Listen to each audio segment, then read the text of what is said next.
کرا دوں. سب سے پہلے القادر کیس کیا ہے؟ القادر کیس یہ ہے کہ میں نے ایک یونیورسٹی بنانی تھی. میں پہلے سے سوچ رہا تھا کہ مجھے موقع ملے تو ضرور بناؤں گا، کیونکہ ایک میں نے نمل یونیورسٹی بنائی ہوئی ہے، ایک میں نے القادر یونیورسٹی بنانی تھی. القادر کا میرا مقصد یہ تھا کہ یہااں سیرت نبی کے اوپر اپنے نوجوانوں کو ان کو سمجھایا جائے، سیرت نبی کے اوپر وہ کھڑے ہو تاکہ ان کو لیڈرشپ آئے، ساتھ ٹیکنالوجی. یہ آئیڈیا تھا اس کا.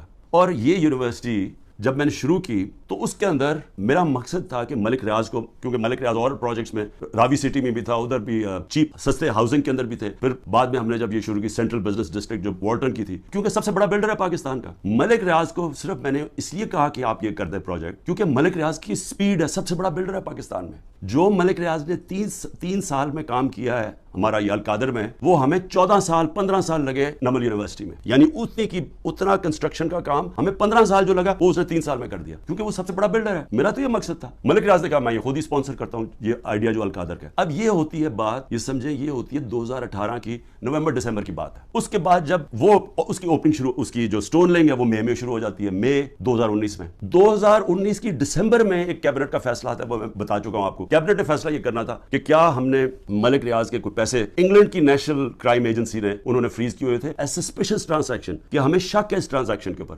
منی لانڈرنگ پہ نہیں. اور اس کی ڈیل ہو جاتی ہے ان کے ساتھ. اب وہ پیسہ وہ فیصلہ کرتا ہے کہ سپریم کورٹ میں ملک ریاض نے پیسہ دینا ہے، وہ اس میں ڈالنا چاہتا ہے سپریم کورٹ کے اکاؤنٹ میں، اور ان کی ڈیل ہوتی ہے. ہمارے کیبنٹ کے سامنے صرف یہ فیصلہ آتا ہے کہ اگر آپ اس کو ڈیل کو کانفیڈینشیل رکھیں گے جو اس کی اور اس میں تھی، لیکن عدالت میں آپ لے جا سکتے ہیں، لیکن صرف کیبنٹ، کیونکہ کیبنٹ میں پبلک ہو جانی تھی تو وہ کہتا ہے پبلک نہ ہو. اگر آپ کانفیڈینشیل رکھیں گے تو 190 ملین پاؤنڈ پاکستان آ جائے گا سپریم کورٹ کے اکاؤنٹ میں. لیکن اگر آپ نہیں کریں گے تو آپ کو جا کے انگلینڈ میں کیس کرنا پڑے گا اور وہاں ثابت کرنا پڑے گا کہ منی لانڈرنگ ہے یا نہیں ہے. وہ سول کیس تھا. ہمیں جو کیبنٹ میں بتایا جاتا ہے، اور وہاں یاد رکھیں لا منسٹر تھے، وہاں فائنانس منسٹر تھے، وہاں کیبنٹ سیکرٹری تھے، جن لوگ جو اس کے اوپر بات کر سکتے ہیں. تو سب نے یہ جو کنسنسس بنا کہ اگر ہم سول کیس کرتے ہیں یہ ثابت کرنے کے لیے منی لانڈرنگ، وہ ہمیں 5-6 سال لگ جائیں گے، اور اگر کیس ہار جاتے پیسہ وہی رہ جاتا. تو یونانیمس فیصلہ ہوتا کہ ہاں پیسہ تو پاکستان آ رہا ہے. یہ تھا.